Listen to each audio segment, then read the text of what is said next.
today's news, President Dr. Mohammad Moise continues his Ha Alif Atoll tour, visiting Takandu and Marandu. Foreign Minister Dr. Abdullah Halil begins a 3-day official visit to Saudi Arabia. And Minister of Social and Family Development Dr. Aishat Shiha meets with UNDP Maldives to discuss the National Action Plan on Disability Inclusion.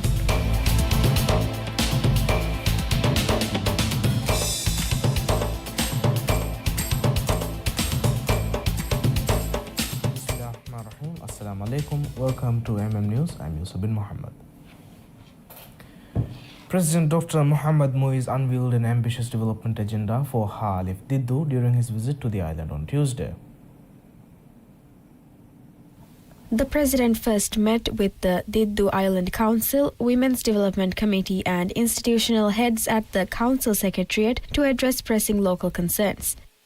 Council members raised several critical issues, including delays in the ice plant completion, the necessity to relocate the power plant from residential areas, and challenges with the harbour construction project.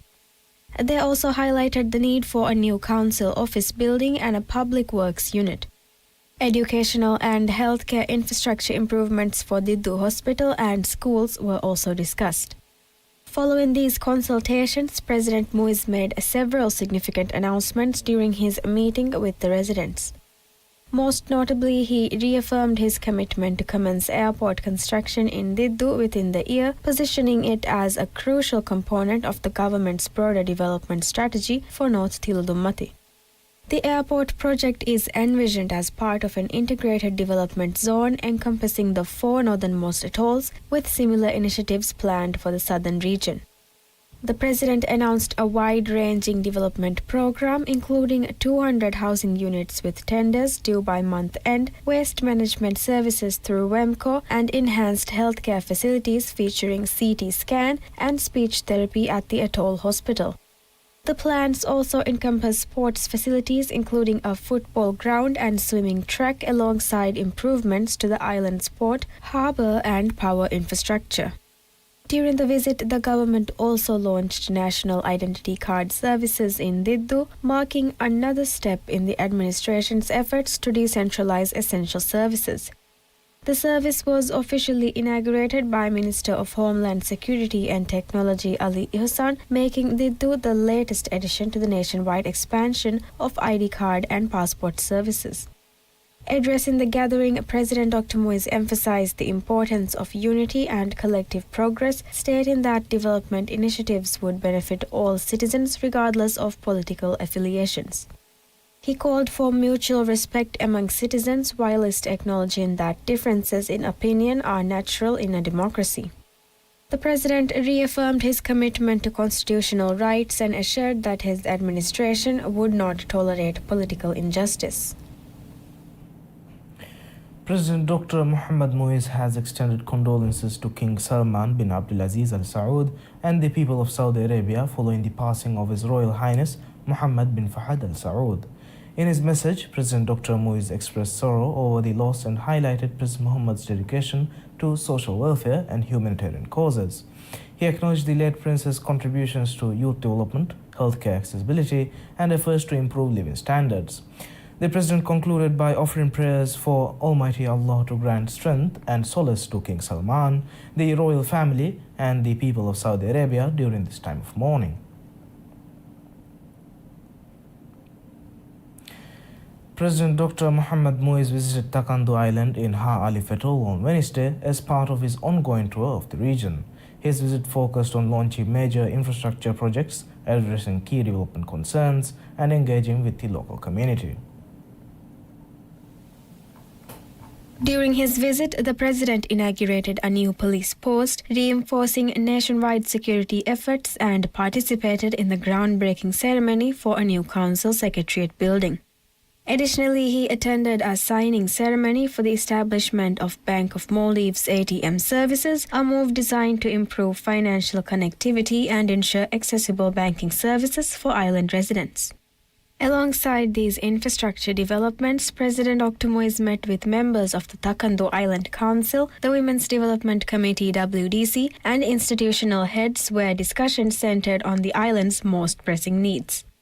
The council highlighted concerns including the protection of historical sites, upgrades to water and sewage infrastructure, coastal erosion, and the urgent need to complete the harbour project. They also discussed housing needs and a proposal to extend island jurisdiction for new revenue opportunities.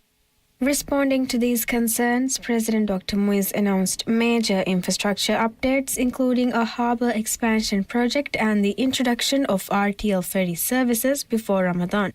He confirmed that work on expanding the harbour would begin in April with measures to prevent coastal erosion. Beyond infrastructure development, the president took time to visit Takandu Cemetery, which is known for housing one of the largest numbers of coral stone gravestones in the Maldives. He also paid his respects at the tomb of Ali Takurfanu, a national hero. The visit to Takandu marked the president's acknowledgement of the island's important role in Maldivian history and its cultural significance. Recognizing its rich heritage, President Dr. Muiz stated that the government has designated it as a nationally important island. Despite its modern population, its development will remain a priority under the administration's broader policy of preserving national history. Greeting to Chinese President Xi Jinping and Premier of the State Council Li Jiang on the occasion of Spring Festival and Chinese New Year. In his messages, he conveyed warm greetings and best wishes from the government and the people of the Maldives to the leadership and citizens of China. Reaffirming the Maldives' commitment to the One China principle, the President emphasized the importance of strengthening bilateral relations for the mutual benefit of both nations. He also highlighted the need to further consolidate the China-Maldives Comprehensive Strategic Cooperative Partnership to ensure continued progress in cooperation between the two countries. Marking the occasion, the President also shared a message on his official X account. Minister of Foreign Affairs Dr. Abdullah Khalil on Tuesday departed for the Kingdom of Saudi Arabia on an official visit from 29 to 31st January 2025. The visit comes at the invitation of Saudi Foreign Minister His Highness Prince Faisal bin Farhan Al Saud. During his stay, Minister Dr. Khalil will hold discussions with the Prince Faisal to strengthen the long-standing ties of friendship and cooperation between the Maldives and Saudi Arabia. The talks will also focus on exploring new avenues for future collaboration. In addition to diplomatic discussions, Minister Dr. Khalil will meet with Saudi Arabia's Minister of Commerce to enhance trade and investment opportunities between the two nations. The visit reflects the Maldives' commitment to deepening bilateral relations and expanding cooperation across key sectors.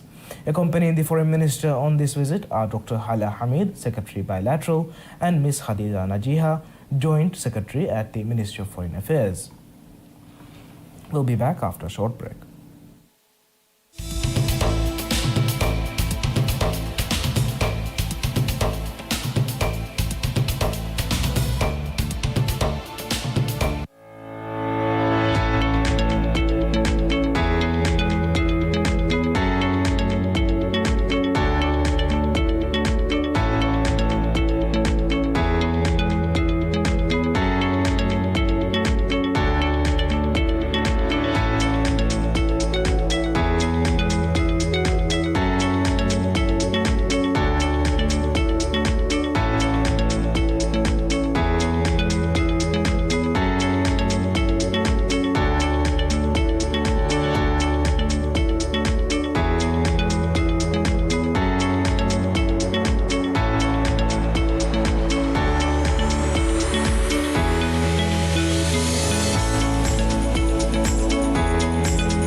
Welcome back.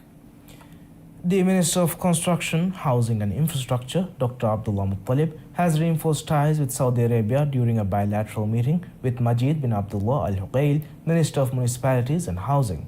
The discussions, which took place during Minister Dr. Muttalib's visit to Riyadh for the 4th edition of the Real Estate Future Forum, centered on advancing investment projects and fostering future development between the two nations. The meeting focused on the mutual commitment of strengthening economic cooperation, with both ministers exploring innovative strategies to enhance growth and collaboration. As part of his visit, Minister Dr. Muttalib also took center stage as a key speaker in a panel discussion titled New Frontiers, Balance and Innovation in the Real Estate Landscape.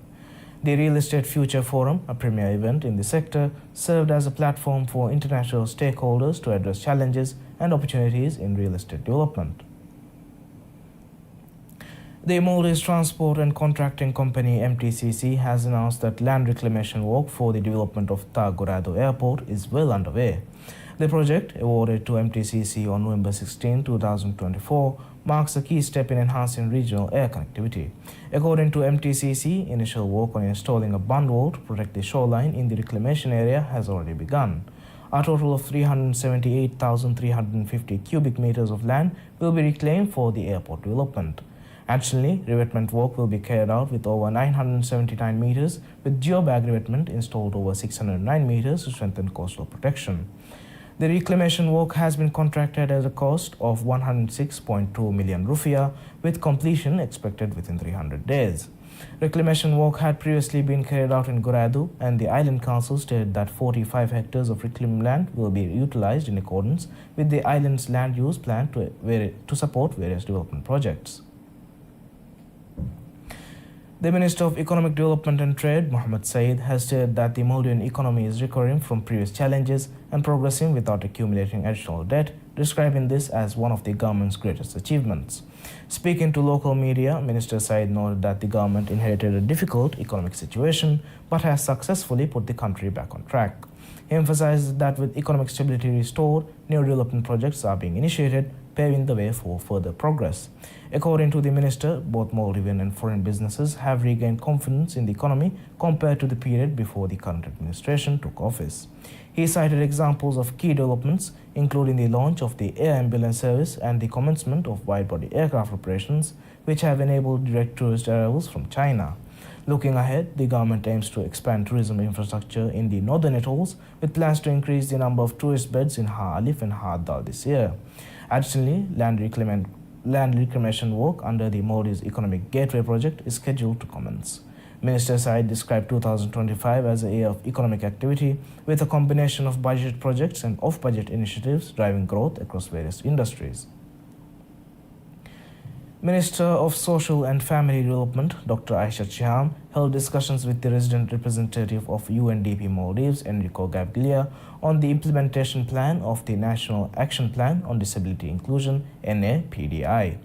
The five-year plan, developed in collaboration with UNDP, aims to enhance the well-being, education, employment opportunities, and accessibility of persons with disabilities, PWDs, in the Maldives.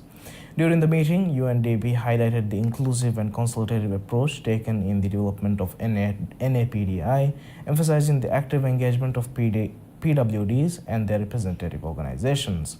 Both parties reaffirmed their shared commitment to promoting the rights of persons with disabilities and ensuring meaningful progress under the action plan. Maldives Immigration has announced a 45-day special visa program for foreign Hafiz and Qaris to lead Tarawih prayers during Ramadan 1446, with the February 16 deadline for mosque applications. The Immigration Department will process applications through the IMOGA online portal with 7 days of submission, requiring Ministry of Islamic Affairs approval. Prayer leaders will receive a daily allowance of 200 rupiah, with sponsors responsible for visa compliance and departure arrangements. Family members of Hafiz and Qaris can obtain 30-day tourist visas upon arrival by submitting a sponsorship declaration, with extensions available if requested 7 working days without expiry. Immigration authorities emphasized that all travelers must await visa approval before starting their journey. Foreign residents in the Maldives may lead Taraweeh prayers only with valid work permits, Hafiz certification, and current employment at Quran centers or religious institutions. The program aims to facilitate the traditional practice of hosting foreign religious scholars during Ramadan to lead prayers in local mosques throughout the Maldives. Ambassador of Morocco to the Maldives, Echi Mohammed Maliki, paid a courtesy call on Minister of Transport and Civil Aviation, Mohammed Amin, today. The meeting, attended by senior ministry officials, focused on strengthening bilateral relations and exploring collaboration in the transport and aviation sectors between the Maldives and Morocco. Both parties expressed keen interest in expanding cooperation between the two nations, particularly in transport and aviation sectors. This meeting follows the ambassador's courtesy call on Minister of Foreign Affairs Abdullah Khalil on Monday.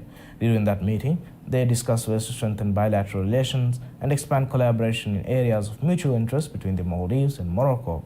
Both officials expressed their commitment to fostering stronger diplomatic ties between the two nations.